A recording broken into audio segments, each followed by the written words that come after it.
Assalamualaikum warahmatullahi wabarakatuh. Selamat pagi, siang, sore, atau malam, tergantung kapan kalian menyaksikan video ini. Jadi di video kali ini kita akan melanjutkan perkuliahan rekayasa material alam. Materi di video kali ini yang akan kita bahas itu adalah tentang kalsinasi dan sintering. Di pertemuan sebelumnya kan sudah kita bahas terkait metode pembentukan untuk nanopartikel ya. Nah, sekarang ini untuk pemrosesan sebuah material melalui pemanasan. Dan dalam hal ini materi yang akan kita bahas itu adalah material keramik dan logam. Jadi yang pertama kita membahas tentang kalsinasi. Nah, kalsinasi. Kalsinasi itu apa sih definisi dari kalsinasi ya? What is calcination? Apa definisi dari kalsinasi? Jadi kalau kita ingin mempelajari sesuatu, otomatis kita harus terlebih dahulu tahu definisi dari apa yang akan kita pelajari itu kan. Jadi kalsinasi adalah suatu proses pemanasan benda hingga temperatur tinggi, tetapi masih di bawah titik lebur untuk menghilangkan kandungan yang dapat menguap. Nah, kalsinasi itu berasal dari kata Latin calciner yang diterjemahkan sebagai membakar kapur.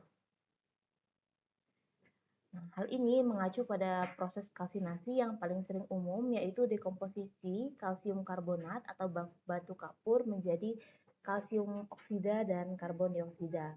Nah, reaksi kimianya seperti yang terdapat di bagian bawah ini. CaCO3 ketika dilakukan reaksi kalsinasi akan menghasilkan CaO dan gas CO2 yang akan menguap.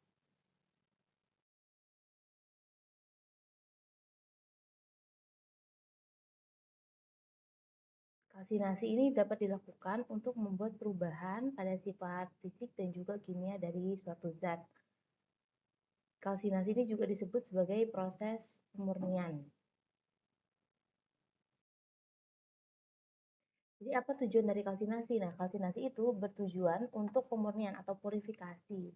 Jadi purifikasinya ini dilakukan melalui pemanasan zat padat pada suhu tinggi yang bertujuan untuk menghilangkan zat yang mudah menguap dan bagian massa pengoksidasi lainnya. Apa yang terjadi dalam proses kalsinasi? Jadi dalam proses kalsinasi, sebuah zat akan dipanaskan di bawah titik lebur atau titik lelehnya pada suhu tinggi sehingga terjadi oksidasi dan reduksi sehingga hilangnya kelembapan dan menyebabkan karbonat dan zat lainnya itu mengalami pengolahan. Prinsip dasar kalsinasi itu adalah dengan melepaskan air yang terikat di dalam konsentrat dengan cara penguapan. Nah, penguapan itu dilakukan dengan pemanasan di atas titik uap airnya, tapi masih di bawah titik leleh dari sebuah zat yang dikalsinasi. Tekanan uap air di dalam konsentrat itu harus lebih besar dari tekanan atmosfer agar kecepatan penguapannya itu dapat berlangsung dengan lebih cepat. Ini contoh dari reaksi kalsinasi. Jadi contohnya itu adalah kalsinasi yang pertama adalah kalsinasi batu kapur yang melibatkan dekomposisi dari biji karbonat CaCO3 kemudian dihilangkan CO2-nya sehingga dihasilkan CaO. Kemudian ada juga kalsinasi bauksit dan juga gipsum untuk penghilangan air dalam bentuk uap air. Kemudian ada dekomposisi komponen yang mudah menguap dari minyak bumi mentah. Kemudian kalsinasi itu juga dapat dilakukan untuk memperoleh rutil dari aratase atau devitrifikasi dari bahan kaca. Kemudian kalsinasi juga bisa digunakan untuk sintesis zeolit.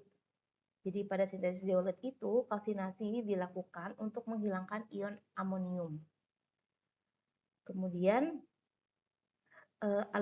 alumina anhidra tertinggal ketika bauksit dikalsinasi dan air dihilangkan. Jadi ini untuk prosesnya ketika Al2O3 2H2O dipanaskan maka akan menghasilkan Al2O3 dan 2H2O yang diuapkan. Air ini dihilangkan.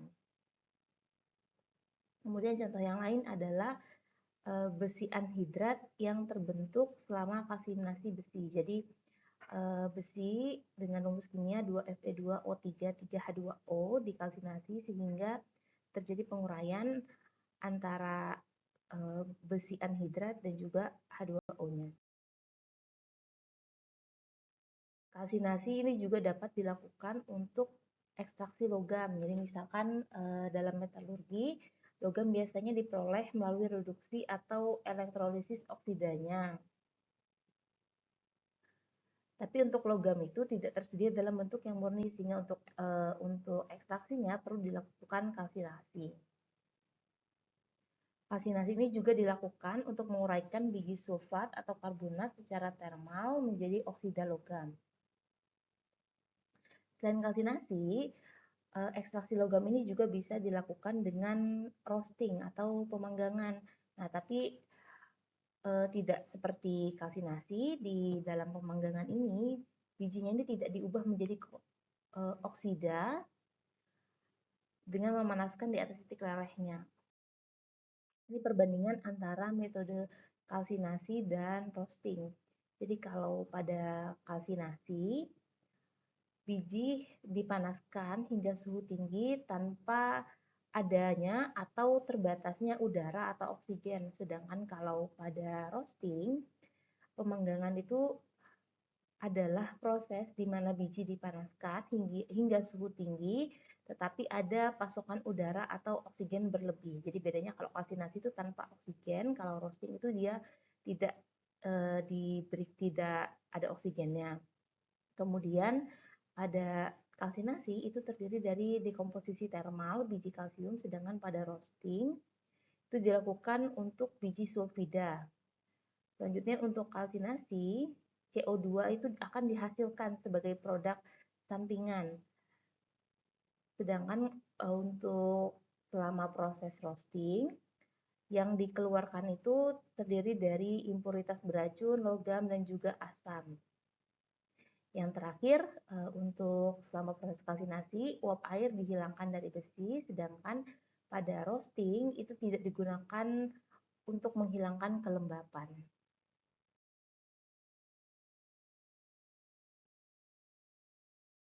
Untuk proses kalsinasi, jadi kalsinasi itu biasanya dilakukan dalam sebuah tungku ya, atau bisa juga disebut sebagai furnace ya. Jadi pada gambar ini, apinya itu akan menyala di bagian G. Kemudian api dari G itu akan dialiri menuju ke jembatan E, kemudian dibelokkan ke bawah menuju ke B. Di B ini akan diletakkan sampel.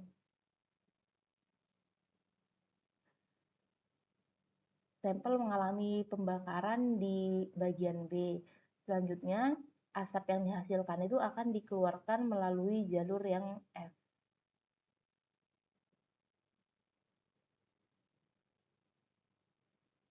Untuk bentuk furnace-nya itu ada beragam ya.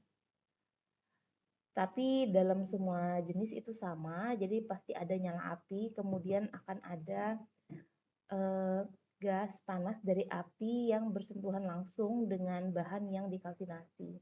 Jadi bahannya itu tidak langsung dibakar, tapi dipanaskan melalui gas panas yang dihasilkan dari nyala api. Proses kalsinasi merupakan proses endoterm,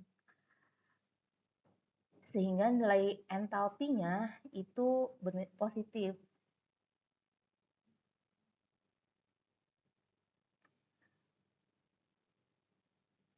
Proses endoterm ini kan artinya proses yang menyerap kalor. Nah, panas yang diserap ini digunakan untuk melepas ikatan kimia dari air kristal karena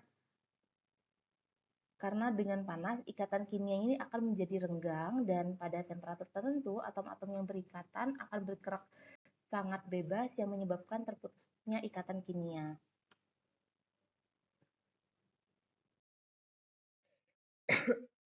Jadi pada proses kalsinasi, pertama akan terjadi pelepasan air H2O dan juga OH pada suhu sekitar 100 hingga 300 derajat Celcius. Kemudian pada suhu sekitar 600 derajat Celcius akan terjadi pelepasan gas-gas seperti CO2. Nah, pada tahap yang kedua inilah terjadi pengurangan massa yang cukup besar. Selanjutnya, pada suhu yang lebih tinggi di sekitar 800 derajat Celcius itu akan terbentuk struktur kristal. Di mana pada kondisi ini ikatan antar partikel itu belum kuat dan masih mudah lepas. Ini adalah reaksi kalsinasi untuk batu gamping atau batu kapur. Jadi batu gamping itu struktur kimianya adalah CaCO3 dikalsinasi sehingga menghasilkan CaO dan CO2 yang terlepas. Kemudian energi bebas Gibbs untuk reaksi ini itu sekitar 177,1 hingga 158 Joule per mol. Energi bebas Gibbs-nya ini akan bernilai 0 ketika suhunya itu bernilai 1121 Kelvin atau sekitar 848 derajat Celcius. Selanjutnya itu adalah reaksi kalsinasi untuk gipsum ya, atau kalsium sulfat dihidrat atau CaSO4 2H2O. Gipsum ini adalah mineral kalsium yang banyak ditambang di berbagai belahan dunia, terbentuk sebagai produk sampingan dari desulfurisasi gas di pembangkit listrik tenaga batubara. Ini jenis-jenis gipsum. Yang pertama ada jenis alabaster. Nah, untuk alabaster ini gipsum berwarna putih bersih seperti pada gambar ya. Kemudian yang kedua ada satin spar. Kalau satin spar ini gipsum dengan kristal berserat seperti jarum dengan kilau halus. Kemudian yang terakhir itu ada jenis selenit. Nah, kalau selenit ini adalah jenis kristal tidak berwarna dan transparan. Jadi semakin ke sini maka jenis gipsumnya itu semakin transparan. Gipsum ini juga diproduksi melalui proses kalsinasi. Jadi gipsum dikalsinasi menghasilkan berbagai produk yang penting. Jadi awalnya gipsum dipanaskan pada suhu 110 derajat Celcius hingga 130 derajat Celcius untuk mengeluarkan air. Di tahap pertama air akan dikeluarkan dari gipsum dengan reaksi seperti di yang ini ya.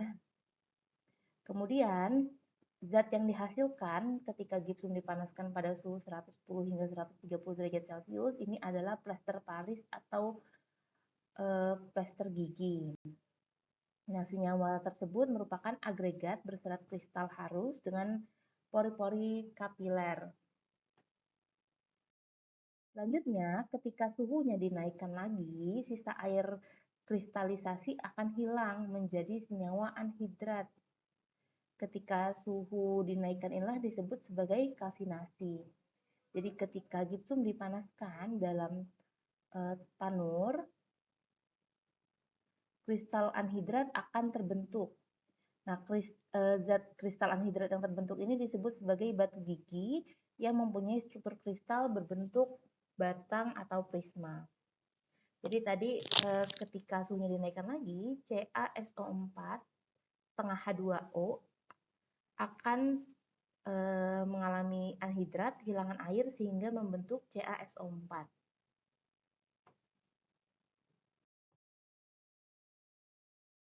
Berikutnya adalah proses sintering. Nah, di sintering, apa yang disebut sintering? Nah, sintering itu berasal dari kata sinter, bahasa Jerman. Nah, yang artinya sampah batubara yang terbakar. Dalam bahasa Inggris sederhana, sintering didefinisikan sebagai sepotong materi padat yang tersisa setelah dibakar.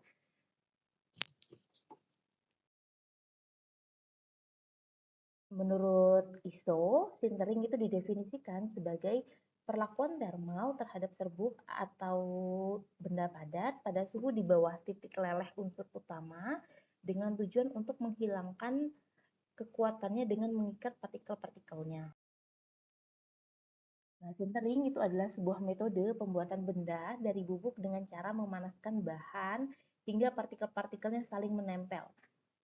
Jadi di gambar ini adalah bentuk atom-atom pertama dari sebuah bahan. Ukuran porinya masih cukup besar. Ketika dilakukan proses sintering, ukuran porinya itu akan semakin berkurang sehingga yang pada gambar yang ketiga ini, porinya itu hilang dari sebuah gambar. Tujuannya apa? Tujuannya untuk meningkatkan sifat mekanik dari sebuah material.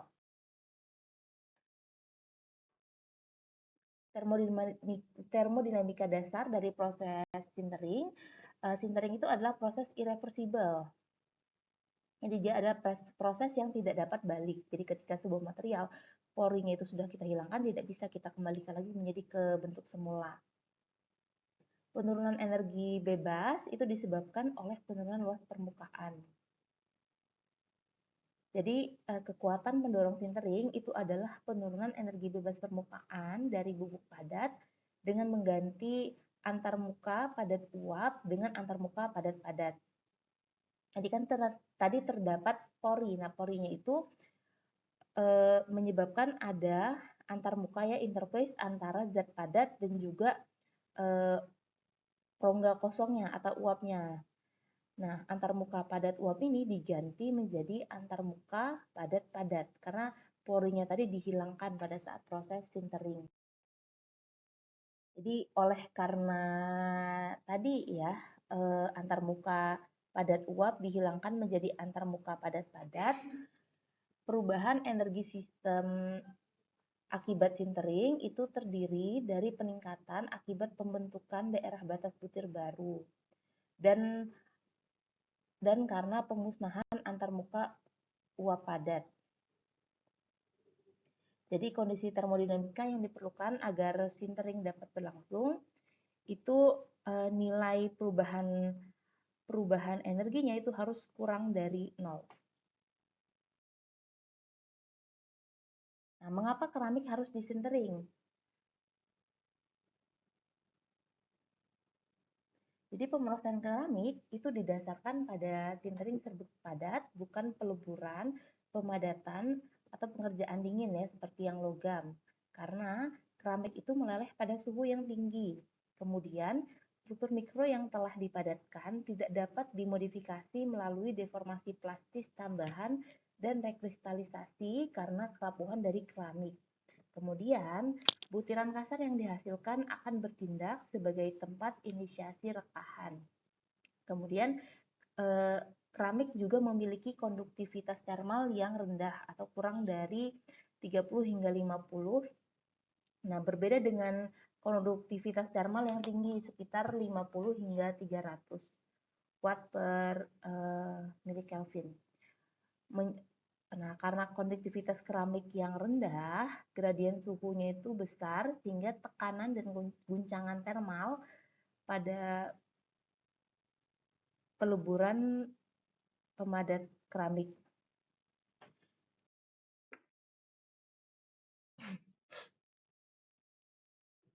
Jadi selama proses sintering itu akan terjadi peningkatan antara area kontak antar partikel, kemudian terjadi pembulatan sudut tajam dan titik kontak.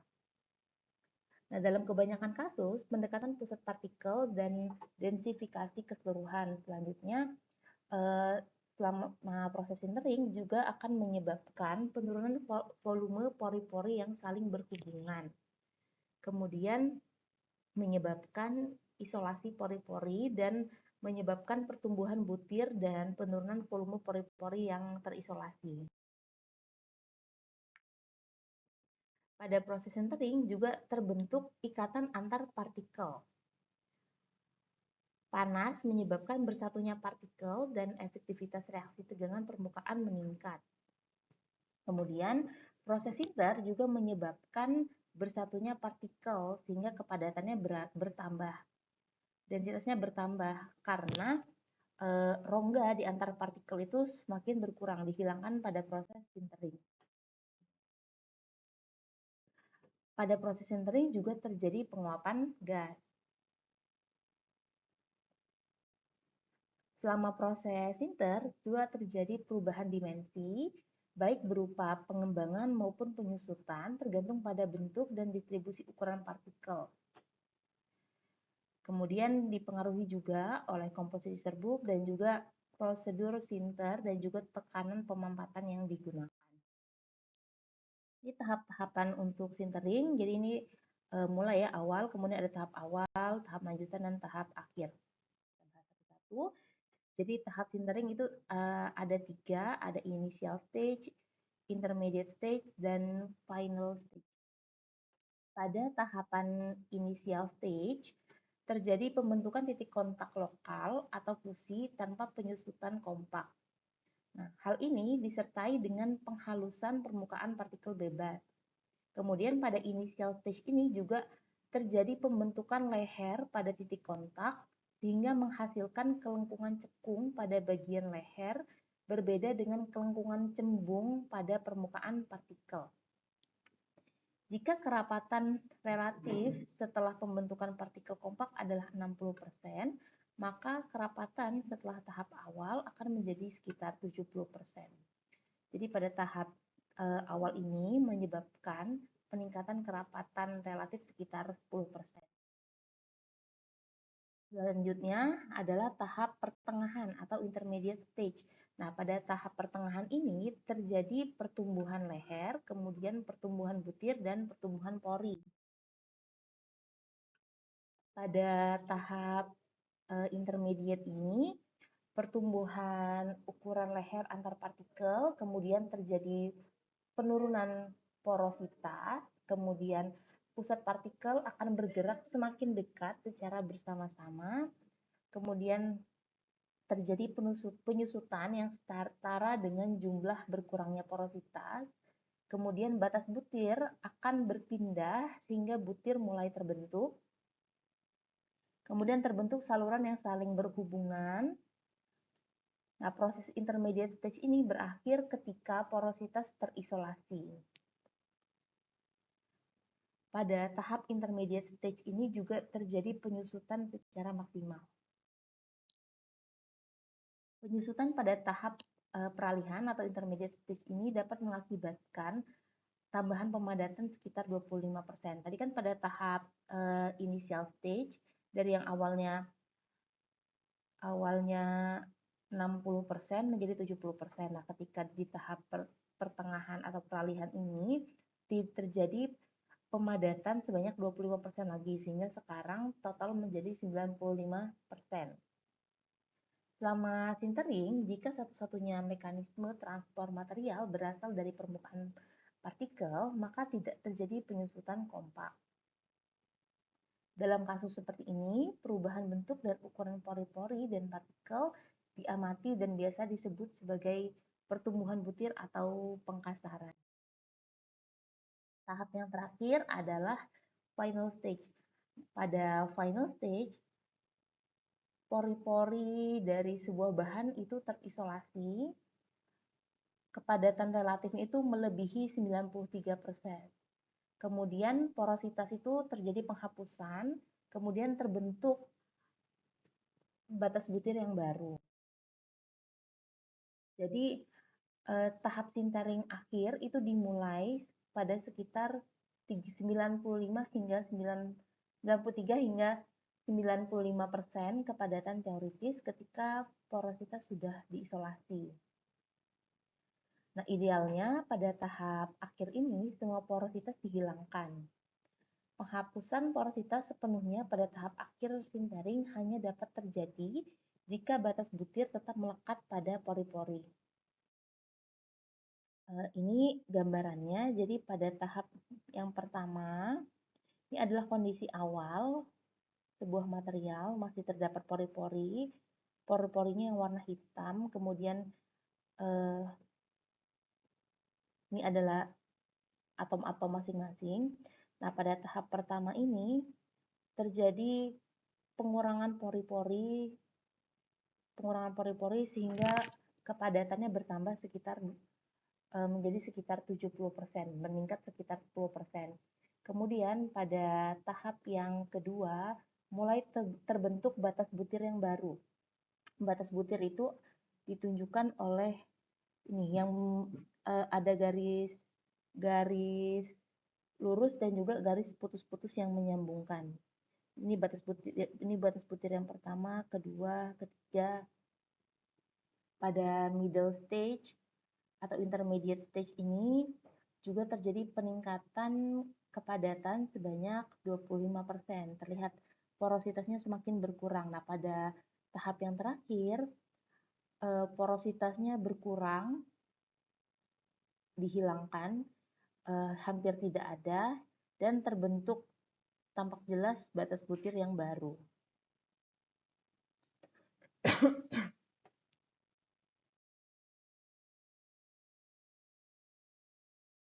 Jadi proses sintering ini perubahannya terjadi secara bertahap akibat dari pertambahan suhu. Jadi ketika dipanaskan hingga suhu sampai 100 derajat Celcius akan terjadi kehilangan kelembapan atau air-airnya dihilangkan. Kemudian di suhu 100 hingga 200 derajat Celcius air yang ada di permukaan itu dihilangkan. Di suhu 500 derajat Celcius terjadi oksidasi bahan organik. Kemudian pada suhu 575 derajat Celcius terjadi kerusakan sebagian kecil dari volume. Kemudian di 980 derajat Celcius mulai terjadi pemadatan.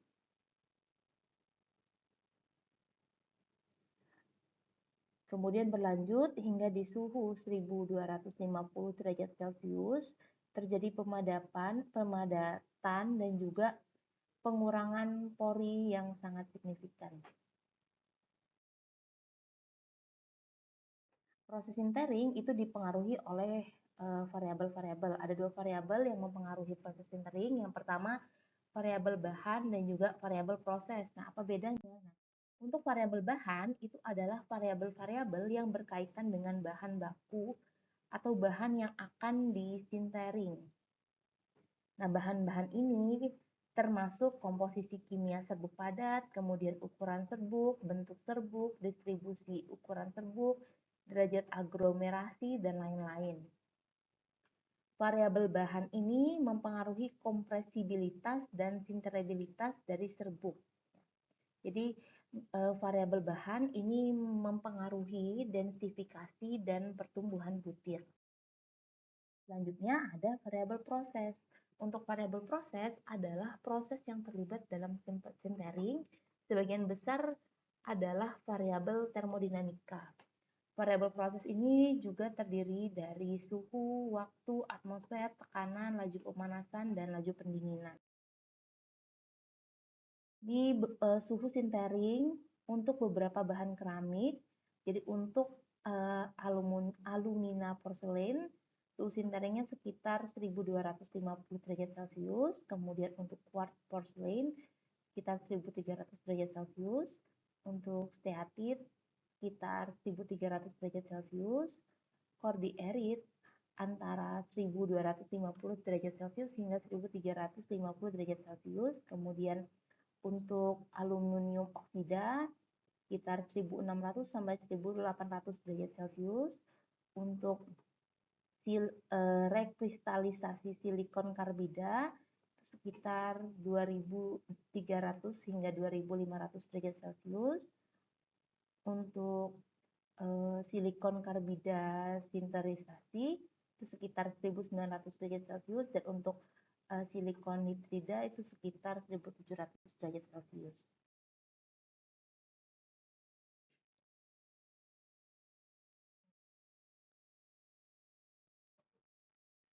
Sintering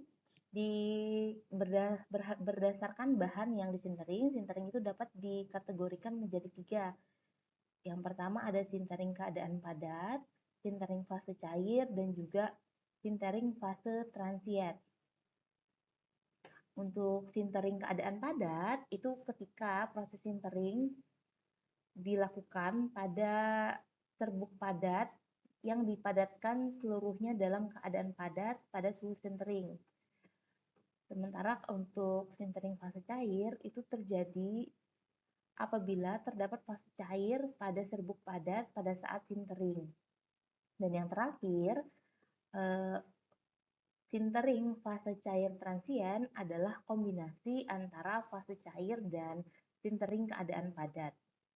Dalam teknik transien ini, fase cair terbentuk dalam bentuk padat pada tahap awal sintering, namun cairan tersebut menghilang saat sintering berlangsung dan pemadatan selesai dalam keadaan padat. Kita bahas. Jadi yang pertama untuk sintering keadaan padat.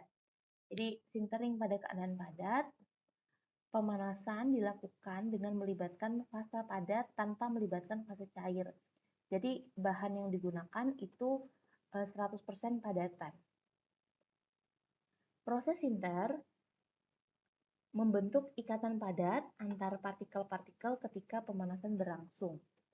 Ikatan-ikatan tersebut mengurangi energi permukaan dengan memindahkan kembali permukaan bebas dengan eliminasi kedua dari luas batas butir melalui pertumbuhan butir.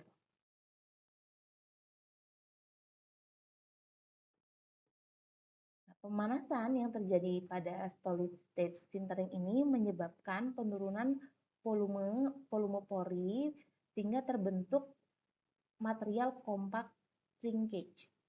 Nah, pada proses sinter, perubahan dimensi itu tidak diinginkan. Terdapat dua bentuk proses sinter dalam industri, yaitu proses sinter yang berfokus pada pemadatan dan proses sinter yang berfokus pada kekuatan tanpa perlu melibatkan perubahan dimensi. Material struktural seperti silikon nitrida, alumina, semen karbid, es, steel, dan silikon karbid diproses full density dengan proses sinter pada temperatur relatif tinggi. Sedangkan struktur seperti kapasitor, bearing, filters, elektroda baterai, penyerap bunyi, permeator, ionizer, testing cores, dan alat mekanik dilakukan proses sinter di bawah kondisi di mana pemadatan diminimalkan.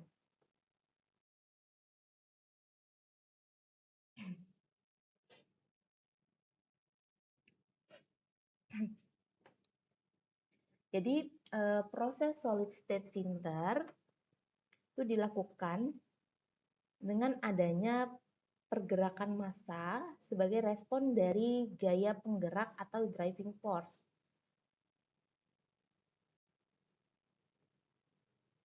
Pergerakan massa, nah mekanisme pergerakan massanya ini dipengaruhi oleh jenis partikel, ukuran partikel, tahapan proses sinter, temperatur, dan lama waktu tahan.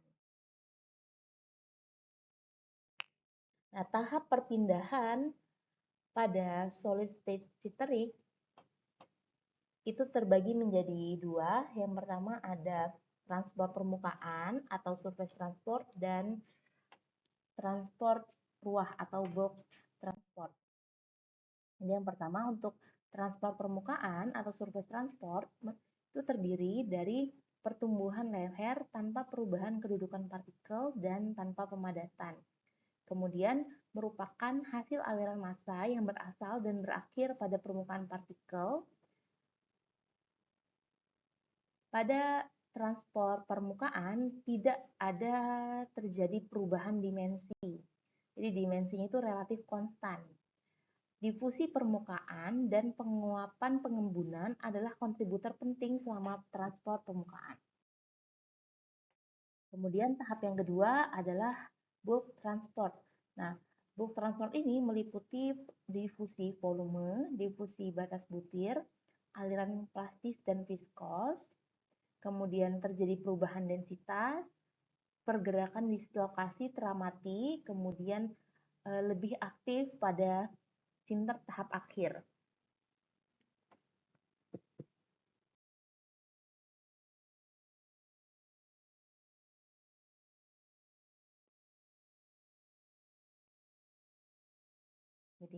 Pada proses solid state sintering, perubahan yang terjadi dalam serbuk hasil kompaksi terdiri menjadi pertama, partikel mulai saling berikatan sehingga meningkatkan konduktivitas listrik dan panas serta kekuatan mekanis.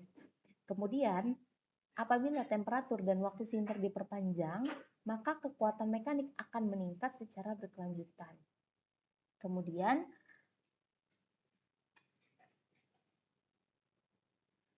peningkatan temperatur dan waktu sinter akan mempengaruhi jumlah porositas yang ada.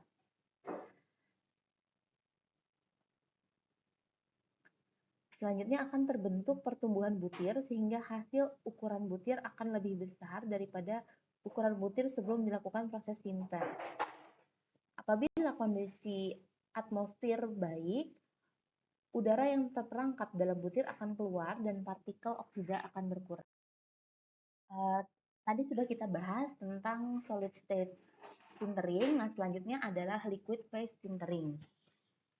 Jadi tadi apa bedanya? Kalau misalkan di solid state sintering, maka bahan yang disintering itu 100% adalah padatan dan tidak terdapat fase cairnya. Sedangkan kalau di liquid phase sintering itu ada fase cairnya. Liquid phase sintering atau sintering fase cair merupakan proses sinter yang dilakukan pada temperatur tertentu dengan melibatkan fase cair. Syarat material logam yang dapat dilakukan proses sintering fase cair itu syarat logamnya harus dapat membentuk lapisan di sekeliling fasa padatan dan cairan logam harus memiliki kelarutan terhadap fasa padat. Contohnya adalah FeCu, CuSN, WCu, dan lain sebagainya. Sintering fase cair itu terdiri menjadi 3 tahapan. Yang pertama adalah pengaturan kembali fase cair atau rearrangement, kemudian kelarutan pengendapan kembali atau solution reprecipitation akibat perpindahan massa, kemudian pemadatan akhir atau final densification. Nah, pada tahap pemadatan akhir ini, seluruh pori terisi oleh fase cair dengan jumlah fase cair minimal 26% volume cairan. Pada proses liquid phase sintering, terdapat 2 kelarutan yang harus diperhatikan, yaitu kelarutan cairan dalam padatan dan kelarutan padatan dalam cairan. Kelarutan cairan dalam padatan yang tinggi tidak kurang baik karena mendorong fase cair masuk ke dalam fase padat. Nah, jika fase cair masuk ke dalam fase padat akan menimbulkan kelarutan yang tidak seimbang sehingga akan menyebabkan porositas. Nah, hal ini akan menyebabkan pengembangan selama proses sintering, atau disebut sebagai swelling. Jadi pada liquid phase sintering itu tidak diizinkan jika kelarutan cairannya itu tinggi. Kemudian jika kelarutan padatan dalam cairannya yang semakin besar itu sangat baik karena hal ini akan mendorong fase padat masuk ke dalam fase cair sehingga pori-pori akan terisi oleh fase padat yang berada di dalam matriks. Peristiwa terisinya porositas oleh fase padat disebut sebagai pemadatan. Kelarutan partikel padat tergantung pada ukuran partikel. Semakin kecil ukuran partikel, maka kelarutan akan semakin tinggi. Kelarutan yang baik bermanfaat bagi pembasahan, kelarutan pengendapan kembali, pengkasaran butir, dan perubahan dimensi selama proses sintering. Terakhir, proses sintering, keuntungan dari proses sintering, bagian-bagian yang dihasilkan dari proses sintering itu memiliki permukaan akhir yang sangat baik dan akurasi dimensi yang baik. Porositas yang melekat pada komponen sinter berguna untuk aplikasi khusus seperti filler dan bantalan. Bahan tahan api yang tidak mungkin dibentuk dengan metode lain dapat dibuat dengan cara sintering dengan logam dengan titik leleh yang lebih rendah.